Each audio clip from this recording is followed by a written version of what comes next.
Hey, I'm Harry. I'm Jack. We are White Lies, and you are watching MUZO.TV. What would you like to talk about today?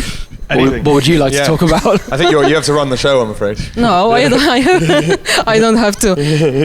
Well, great trolling, I have to admit. If people wonder which of your records is the new album, you give away the answer instantly. Yeah. Number 5. Number 5, yeah. Number 5. Yeah. This is a nice album, and I have got an impression that this is like a gift for you and from you, for your fans, for your anniversary.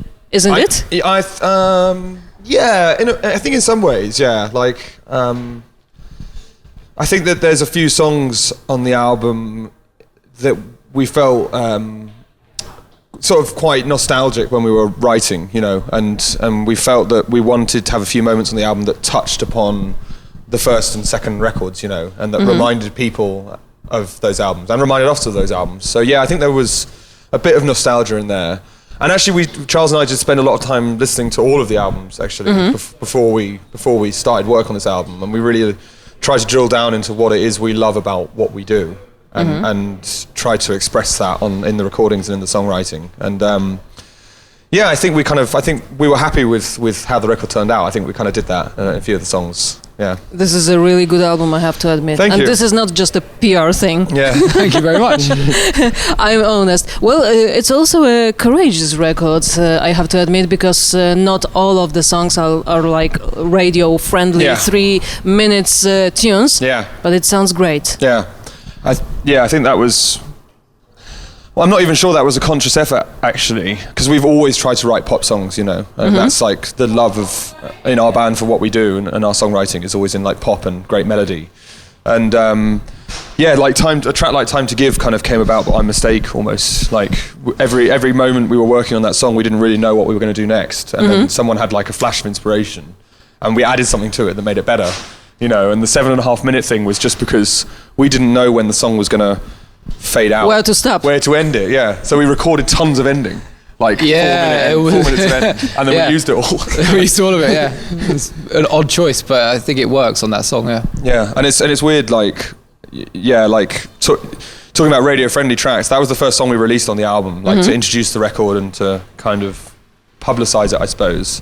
But it was picked up, that song, in the Netherlands, in Holland, and they played it on the radio. They played it like 10 times a day for the full 7.5 minutes. So sometimes it does happen, you know, it's strange. And people don't care. Yeah, I know, it's good, it's good. Exactly. Yeah. The Dutch are very good at that. They never care.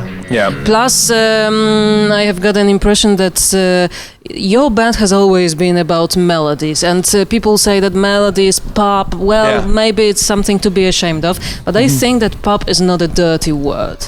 Definitely not. And I think that these days, you know, maybe more than ever, some of the most exciting music that comes out is pop music that's been put together by very clever people with lots of really out there ideas. I mean, I think you would struggle to hear like a pop song now and sort of think, oh yeah, that's cheesy pop. Like even people like really cheesy pop stars like Justin Bieber have like had an amazing song out in the last couple of years, and you know, you just wouldn't credit that as being something generic or something bland at all. It's, you know, pop has, I think maybe it's the internet that's helped, but it's fairly limitless now what you're allowed to do with pop music. As long as the melody is strong, as long as it's delivered in a way by someone who people believe in, then it can do well. And it doesn't really matter what style of music is anymore, but certainly pop music is way more exciting than maybe it was in like the 90s or the noughties. Yeah.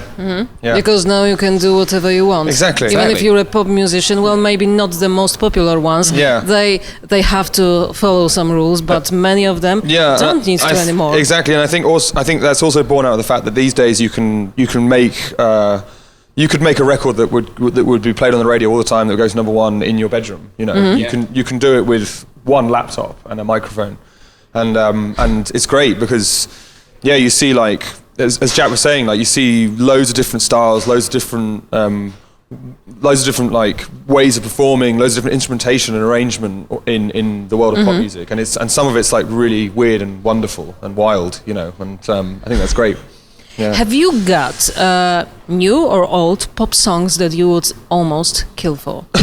I don't know what What my favourite? I love the song.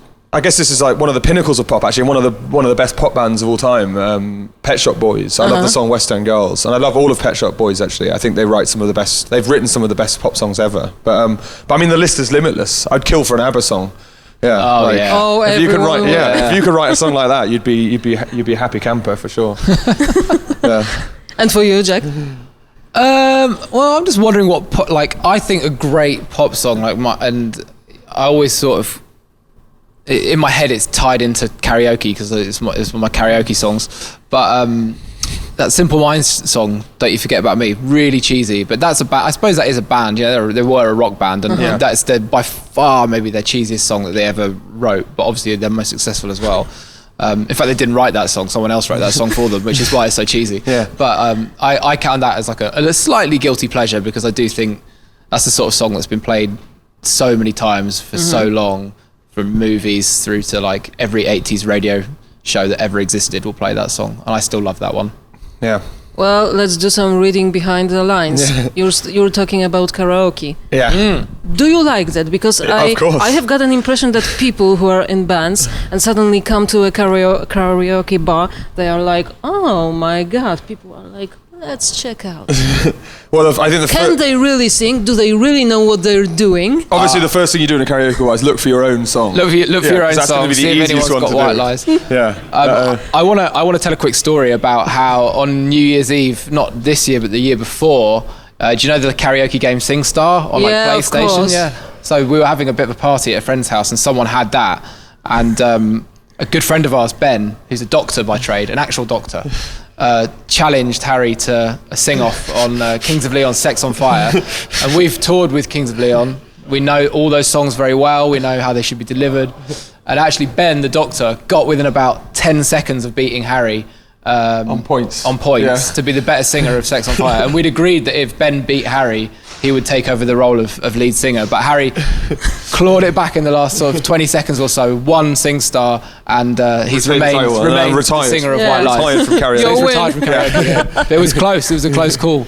Yeah. Me and Jack's favourite karaoke song, actually, outside of Don't You Forget About Me, is a Kylie Minogue song called Believe. What's it called? I Believe in You. I Believe in You, Yeah. which is a fantastic. Yes, this is a great song. Great song. I So have if to you're next to the admit. karaoke bar and you see that track, it's a great one to do. That's a duet, karaoke. though. We have to do that it's a together. duet. Yeah. Okay, but if you do a karaoke party on New Year's Eve, there's a chance people won't remember about that casting and so on, about the SingStar points and things like that. So don't worry. Yeah. You're No, not we're all good. Yeah. Okay, there's a secret as far as your band goes, because people say that you are vampires.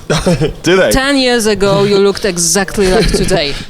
Now No, it's when time you to look at reveal the mystery. Actually, got a beard. Well, I did grow a big beard, but I think That's just camouflage. I think actually when you look back at pictures of us when we started, when we released the first album, we look so much younger.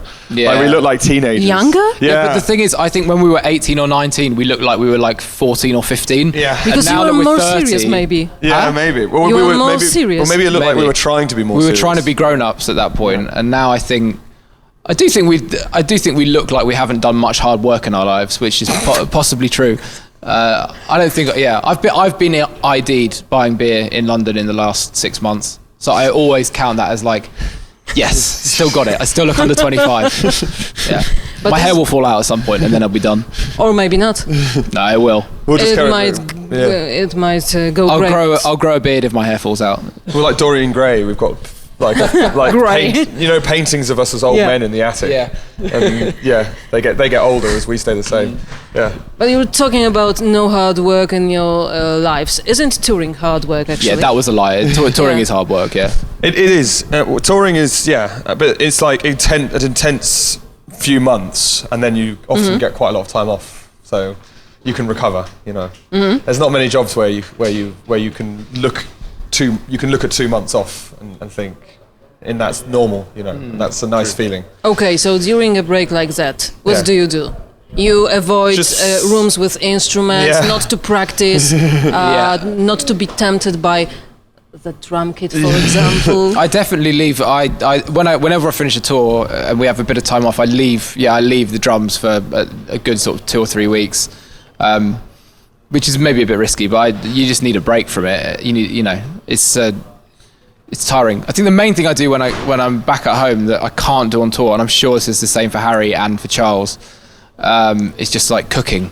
Just cooking your own food, because like we can't do that here. Yeah. Like, for 2, and I love cooking, and like for 2 months nearly, we're gonna not have been able to even, you know, cook an egg. We can't do anything. Like it all has to be done for you, or you have to go and buy it. So I love doing that when I get home. It's and nice. people think it's convenient when you're fat. Everything is when you want. It's convenient, but like some things you want to work for, and also like your own food. I like you wake up that. some mornings you're just craving to eat something in particular, and you just have to eat what's provided. You get something else. Yeah, exactly. Yeah, but and I think also you kind of have to spend a bit of time working on your relationships at home, you know, especially with your friends and with your family, and make sure that you're not leaving anyone behind, you know, and like reconnect with people. People cannot forget that person. Yeah, exactly.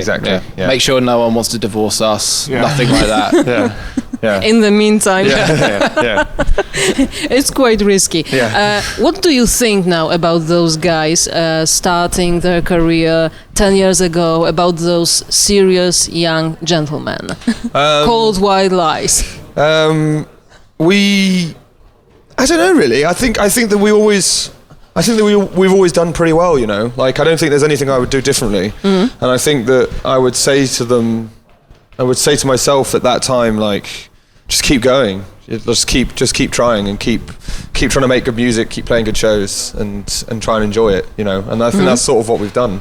So I don't really have any regrets, and I feel I feel very fortunate and very happy that we're still here and we're able to keep going, you know. It's pretty extraordinary. Like no one would ever have said, you know, I feel like even in school, whenever you talked about, you know, you said to people like, I reckon I'd quite like to be in a band when I grow up. Like that's something I can really focus on, and I think I can do. And everyone would always say to you like, no, you should never do that because it's a dead end and you'll never get anywhere. And then to do it, and then, you know, when you have some success, we had some success on our first album, and before the first album we started playing shows and stuff, and people were still saying that, like, oh, it won't last, you know, it'll be like a couple of years, and we probably thought the same, but then we're still here 10 years later, still going. So I think we were doing everything right, you know, and I think we should feel very proud of that, looking back on it as young men, that we were able to do that. And who can laugh now? Yeah, exactly. We can laugh very well now. We have a lot more fun on tour than we've ever had before. We're a lot more relaxed, I think. This is a controversial one. Okay. How come after 10 years you are still friends? I can notice you talking to one another, not only during interviews. Yeah, it's true. Like outside of interviews, we chat and stuff. Like we hang out. Like Harry and I only live about 5 minutes apart in London, so we see each other all the time anyway. Go for a drink every now and then.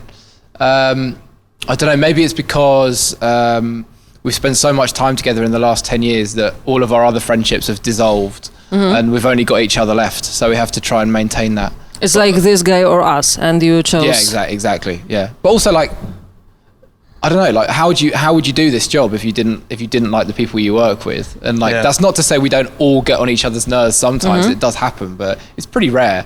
And actually, in general, like I think any problems that we had with each other would have been ironed out in the first like 2 years of us being a band.